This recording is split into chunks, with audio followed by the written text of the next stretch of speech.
da Associação Tocando em Frente, o canal onde você encontra diversos livros com acesso fácil e gratuito. Inscreva-se, curta, compartilhe. Vamos à leitura?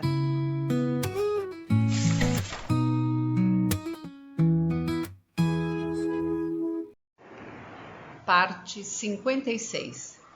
Justine, não chore, procure não se afligir. Ele não teria querido isso, não é mesmo? Venha para casa, esquecer. Traremos Dani para cá também, para a Drógheda. Por lei é meu outra vez, já não pertence à igreja e ninguém pode me impedir. Telefonarei imediatamente à casa da Austrália e à embaixada em Atenas, se puder. Ele precisa voltar para casa. Eu abominaria a ideia de sabê-lo em algum lugar longe de Drógheda. É aqui que ele deve estar. Ele tem de voltar para cá. Venha com ele, Justine. Mas Justine não era mais que um montículo no chão, sacudindo a cabeça, como se a mãe pudesse vê-la. Voltar para casa? Nunca mais poderia fazê-lo. Se tivesse acompanhado Dan, ele não teria morrido. Voltar para casa e ter de olhar para o rosto de sua mãe todos os dias pelo resto da vida? Não, era-lhe insuportável a simples ideia. Não, mamãe, disse ela enquanto as lágrimas lhe deslizavam pela pele, quentes como um metal derretido. Quem disse que as pessoas tomadas de violenta emoção não choram? Ninguém sabia nada sobre isso. Ficarei aqui e trabalharei. Irei para casa com Dan, mas depois voltarei. Não posso viver em Drógheda. Durante 3 dias esperaram num vácuo sem propósito. Justine em Londres, Maddie e a família em Drógheda, encontrando no silêncio oficial uma tênue esperança. Depois de tanto tempo, com certeza se veria que tudo não passara de um equívoco. Com certeza já teriam sabido de alguma coisa se a primeira notícia fosse verdadeira. Dan surgiria, risonho, à porta de Justine e explicaria que tudo não passara de um engano bobo. A Grécia estava sendo sacudida por uma revolução e enganos bobos de toda a sorte, e deveriam estar sendo cometidos muitos erros. Dan cruzaria a soleira da porta, rindo à ideia da sua morte. Surgiria alto, forte e vivo, e daria boas gargalhadas. A esperança começou a crescer e cresceu com cada minuto de espera. Traiçoeira e horrível esperança. Ele não estava morto, não. Não podia ter se afogado. Ele, Dan, tão bom nadador, que seria capaz de desafiar qualquer espécie de mar e continuar vivo. E assim esperaram, não tomando conhecimento do que acontecera, na esperança de que tudo se revelasse um equívoco. Haveria tempo mais tarde para notificar as pessoas, para dar aviso a Roma. Na 4ª manhã, Justine recebeu a mensagem. Como uma velha, apanhou o telefone mais uma vez e pediu uma ligação para a Austrália. Mamãe? Justine? Ai, mamãe, já o enterraram. Não podemos levá-lo para casa. O que é que vamos fazer? Só sabem dizer que Creta é um lugar grande. Não se conhece o nome da aldeia. Quando o cabograma chegou, ele já havia sido despachado e sepultado. Está num túmulo sem nome, num lugar qualquer. Não consigo arranjar visto para a Grécia. Ninguém quer ajudar. É o caos. O que vamos fazer, mamãe? Encontre-se comigo em Roma, Justine, disse Maddie. Todos, exceto Anne Miller, estavam ali, em torno do telefone, ainda em estado de choque. Os homens pareciam ter envelhecido 20 anos em 3 dias. E Fi, encarquilhada como um pássaro, pálida e sombria, andava pela casa, repetindo sem cessar. Por que não poderia ter sido eu? Por que tiveram de levar? Sou tão velha, eu não me importaria de ir. Por que teve de ser ele? Por que não poderia ter sido eu? Sou tão velha. Anne desmoronara, e a senhora Smith, Minnie e Cat caminhavam e dormiam chorando. Maddie contemplou-os em silêncio ao recolocar o fone no gancho. Aquilo era tudo que ficara de Drógheda, um grupinho de velhos e de velhas, estéreis e alquebrados. Dan está perdido, disse ela. Ninguém consegue encontrá-lo. Foi enterrado em algum lugar em Creta. É tão distante. Como poderia descansar tão longe de Drógheda? Vou a Roma à procura de Ralph de Bricassar. Se alguém pode nos ajudar, esse alguém é ele. O secretário do cardeal de Bricassar entrou na sala. Lamento perturbá-lo, Eminência, mas uma senhora deseja vê-lo. Expliquei-lhe que é um congresso, que Vossa Eminência está muito ocupado e não pode ver ninguém, mas ela afirma que ficará sentada no vestíbulo até que Vossa Eminência tenha tempo para vê-la. Ela está em dificuldades, padre? Em grandes dificuldades, Eminência. Isso pelo menos é fácil de ver. Pediu-me para dizer-lhe que seu nome é Madge O'Neill.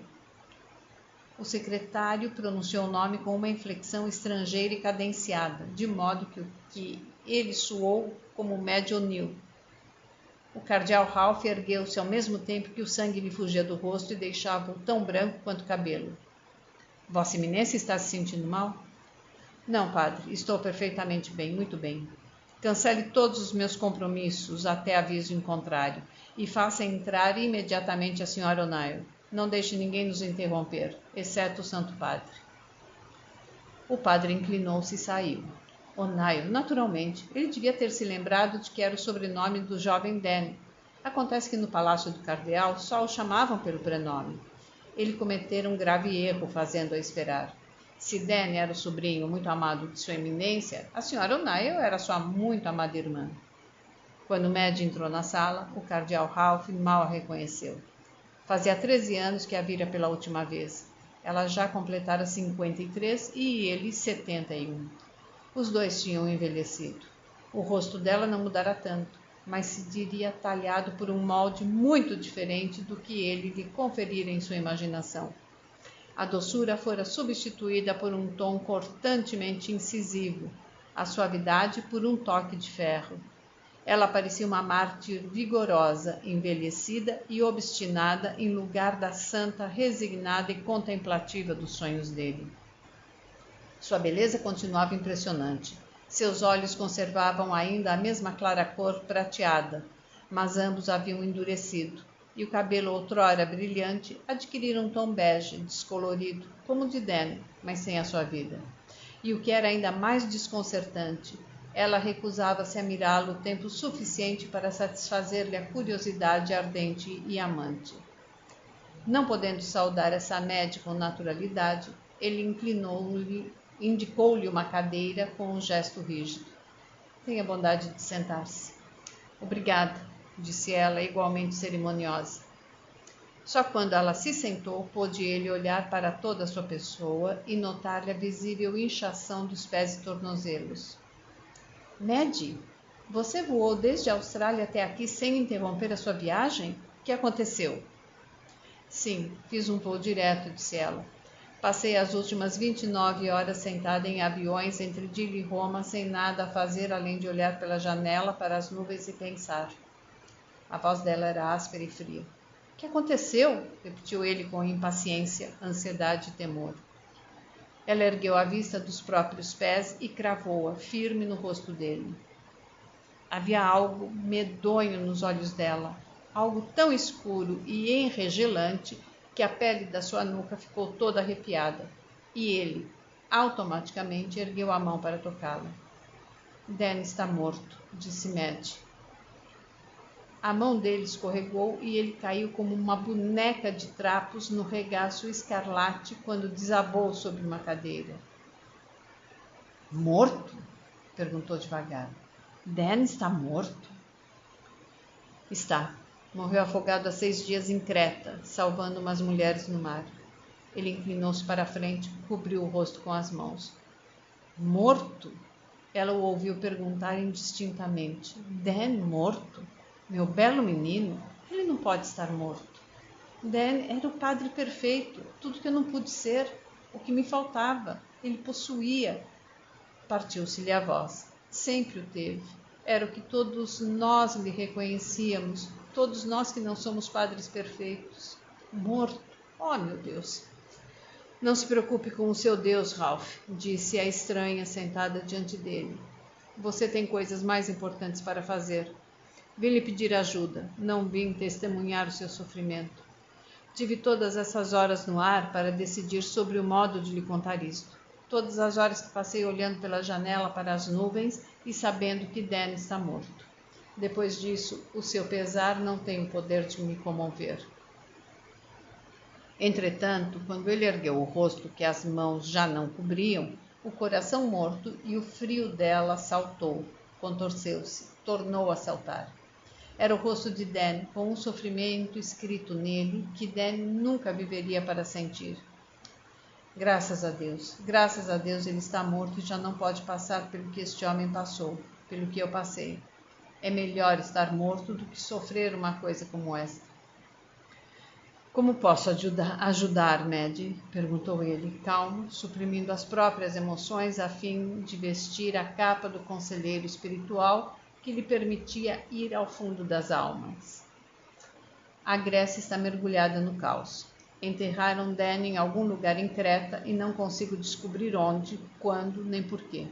Suponho apenas que minhas instruções no sentido de que o colocassem num avião e o mandassem para casa foram indefinidamente adiadas pela guerra civil, e Creta é quente como a Austrália. Quando ninguém o reclamou, pensaram com certeza que ele não tinha parentes e enterraram-o. Ela inclinou-se para a frente, com a expressão tensa. Quero meu filho de volta, Ralph. Quero-o achado e levado para casa, a fim de que possa dormir em seu lugar, em Drogheda. Prometi a James conservá-lo em Drogheda e ali o conservarei, nem que tenha de percorrer de joelhos todos os cemitérios de Creta. Nada de túmulos luxuosos de padre católico para ele, Ralph. Enquanto eu estiver viva e puder lutar nos tribunais, ele terá de voltar para casa. Ninguém lhe negará isso, Maddie, disse ele delicadamente. É terra católica consagrada e a igreja não pede mais do que isso. Também deixei expresso em meu testamento que desejo ser enterrado em Drogheda. Não consigo passar por toda essa burocracia, prosseguiu ela, como se ele não tivesse falado. Não sei falar grego e não tenho poder nem influência, de modo que vim procurá-lo, a fim de usar os seus. Devolva-me meu filho, Ralph. Não se preocupe, Maddie, você terá seu filho de volta, embora as coisas talvez não aconteçam com a desejada rapidez. A esquerda agora está no poder e seus membros são anticatólicos radicais. Entretanto, tenho amigos na Grécia, de modo que tudo será feito. Deixe que eu ponha imediatamente as rodas em movimento e não se preocupe. Ele é um padre da Santa Igreja Católica. Nós o teremos de volta. Sua mão estendera-se para o cordão da campainha, mas o olhar frio e feroz de Maddie deteve. Você não compreende, Ralph. Não quero que se ponham rodas em movimento. Quero meu filho de volta. E não a semana que vem, nem no mês que vem, mas agora. Você fala grego, pode obter vistos para nós dois, alcançará resultados. Quero que vá para a Grécia comigo agora e me ajude a trazer meu filho de volta. Havia muita coisa nos olhos dele, ternura, compaixão, choque, dor, mas eles tinham se tornado olhos de padre também, sãos, lógicos, sensatos.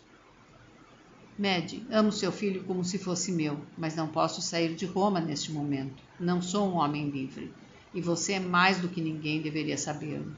Por maior que seja a tristeza que sinto por você, por maior que seja a minha própria tristeza, não posso deixar Roma no meio de um congresso importantíssimo.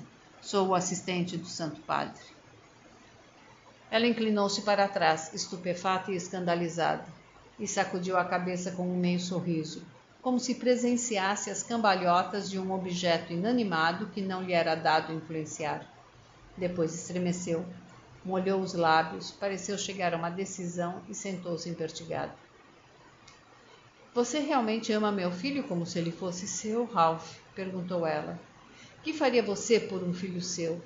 Poderia sentar-se e dizer à mãe dele, não, sinto muito, mas não tenho tempo agora? Você diria isso à mãe de seu filho? Os olhos de Danny, mas que não eram os olhos de Danny, olhando para ela, atônitos, doridos, impotentes. Não tenho filho, disse ele, mas entre as muitas coisas que aprendi com o seu, foi que, por mais duro que seja, meu primeiro e único dever de obediência é para com Deus Todo-Poderoso. Dan era seu filho também, disse Maddie. Ele olhou para ela estupidamente. O quê? Eu disse que Dan era seu filho também. Quando saí da ilha de Matlock, estava grávida. Dan era seu filho, não era filho de Luke O'Neill. Não é verdade. Eu não queria que você soubesse, nem mesmo agora, continuou ela. Acha-me capaz de mentir para você? Para ter Danny de volta? Sim, disse ele com a voz fraca. Ela levantou-se, foi colocar-se diante dele na poltrona de brocado vermelho. Tomou nas suas mãos a mão do cardeal, fina, apergaminhada, inclinou-se e beijou o anel, enquanto seu hálito lhe embaçava o rubi, deixando-o leitosamente opaco. Por tudo que é sagrado para você, Ralph, juro que Danny era seu filho. Ele não era nem poderia ter sido filho de Luke. Juro pela morte dele. Ouviu-se um gemido, o som de uma alma passando pelos portais do inferno. Ralph de Bricassart caiu para a frente e chorou, amontoado sobre o tapete carmesim num charco escarlate, como sangue novo, o rosto escondido entre os braços dobrados, as mãos enfiadas no cabelo. Isso, chore, disse Mad. Chore agora que você sabe. É justo que um dos pais seja capaz de derramar lágrimas por ele. Chore, Ralph. Durante 26 anos tive seu filho sem que você soubesse, sem que você percebesse. Não percebeu que ele era você renascido? Ao tirá-lo de mim quando ele nasceu, minha mãe soube, mas você não soube nunca. Suas mãos, seus pés, seu rosto, seus olhos, seu corpo. Só a cor do cabelo era dele mesmo. Todo o resto era você. Compreende agora? Quando eu o mandei para cá, para você, escrevi em minha carta: devolvo o que roubei. Lembra-se? Só que nós dois roubamos, Ralph. Roubamos o que você votara a Deus e ambos tivemos de pagar. Ela sentou-se na cadeira, implacável e sem misericórdia, e contemplou a forma escarlate torturada no chão. Eu a amei, Ralph, mas você nunca foi meu. O que tive de você, fui obrigada a roubar. Dan era minha parte. Tudo que pude obter de você. Jurei que você nunca o saberia. Jurei que você nunca teria a ocasião de tirá-lo de mim. E ele se acabou entregando a você, por sua livre e espontânea vontade. A imagem do Padre Perfeito, era como ele o chamava. Quanto ri ao me lembrar disso. Mas por nada deste mundo eu lhe teria dado uma arma como a consciência de que ele era seu. A não ser por isto. A não ser por isto. Por nada menos do que isto eu lhe teria contado. Se bem que agora eu não creia que isso tenha alguma importância. Ele já não pertence a nenhum de nós. Ele pertence a Deus. O cardeal de Bricassart fretou um avião particular em Atenas. Ele, Mad e Justine levaram Danny para a Drógueda. Os vivos sentados em silêncio, o morto deitado em silêncio no ataúde, já não precisando de mais nada desta terra. Tenho de dizer essa missa de Requiem para o meu filho. Osso do meu osso, meu filho. Sim, Mad, acredito em você. Depois que retomei fôlego, eu teria acreditado em você mesmo sem aquele terrível juramento. Vitório soube assim que pôs os olhos nele, e em meu coração eu também devo ter sabido. O seu riso atrás das rosas partindo do menino, mas os meus olhos erguidos para mim, como costumavam ser em minha inocência. Fi sabia, Anne Miller sabia, mas nós, homens, não fomos feitos para saber, pois assim pensam vocês, mulheres, e abraçam seus mistérios, voltando-nos as costas para vingar-se da descortesia que Deus lhes fez, não as criando à sua imagem. Vitório sabia, mas a mulher que havia nele não lhe permitiu falar. Uma vingança magistral. Fale, Ralph de Bricassart, abra a boca, mova as mãos na bênção, comece a entoar as palavras latinas pela alma do que partiu, que era seu filho, que você amava mais do que amou a mãe dele. Sim, mais, pois ele era você feito de novo, num molde mais perfeito. Em nomine Patris et Filii et Spiritus Sancti. A capela regurgitava de gente. Estavam lá todos os que podiam estar. Os Kings, os O'Rourkes, os Davises, os Puggs, os McQueens, os Gordons, os Carmichaels, os Hoptons e os Clares, o pessoal de Drógueda. A esperança crestada, a luz apagada. Na frente, nem grande caixão forrado de chumbo. Padre Danny O'Neill coberto de rosas. Por que estavam as rosas sempre desabrochadas quando ele voltava a Drogheda? Era outubro, plena primavera. É claro que estavam desabrochadas, na época certa. Santos, santos, santos. Saibam que o santo dos santos está sobre vocês. Meu Dani, meu belo filho, é melhor assim. Eu não queria que você chegasse a isto, ao que já sou. Não sei por que lhe digo essas coisas. Você não precisa. Nunca precisou de que eu as dissesse. O que procuro, as apalpadelas, você sabia por instinto. Não é você o infeliz, somos nós aqui. Nós, os que ficamos. Tenha piedade de nós, e quando chegar a nossa hora, ajude-nos. Et missa es, requiescant in pace. Lá fora, atravessando o relvado, passando pelos eucaliptos, pelas roseiras, pelas aroeiras moles para o cemitério. Continue dormindo, Dan, porque só os bons morrem jovens. Por que choramos? Você teve sorte de escapar tão cedo desta vida aborrecida. Talvez seja isso o inferno, uma longa sentença de escravidão terrena. Talvez soframos nossos infernos vivendo. O dia passou.